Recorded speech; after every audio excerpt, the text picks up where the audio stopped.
Hello friends, ఒకసారి విష్ణుమూర్తి యొక్క కిరీటము విష్ణువు ధరించే పాదుకలను చూసి నవ్విందంట.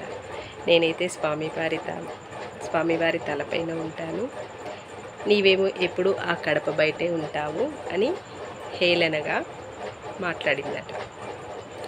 అప్పుడు విష్ణువు, నీవేమీ బాధపడకు, త్రేతాయుగంలో నేను నీకు నా సింహాసనం పైన చోటిస్తాను అని మాట ఇచ్చాడంట.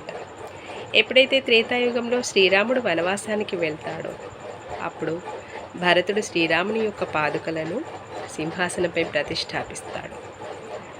రోజు ఉదయమే భరతుడు ఆ పాదుకలకు నమస్కరిస్తూ ఉన్నప్పుడు భరతుడు ధరించిన కిరీటము పాదుకలను తాకేదట.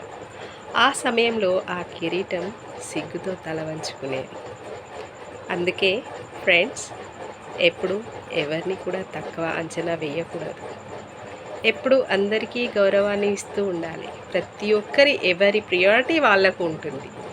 అంతేకాని నేను గొప్ప తను తక్కువ అలాంటి భావాలు ఎప్పుడు కూడా పెట్టుకోకుండా అందరినీ కలుపుకుంటూ వెళ్ళినట్లయితే అందరికీ సమానమైన గౌరవాన్ని ఇవ్వగలుగుతాము. అలాగే మనకు కూడా అందరి వద్ద నుండి గౌరవం లభిస్తుంది. ఏమంటారు friends? Please comment me. Thank you.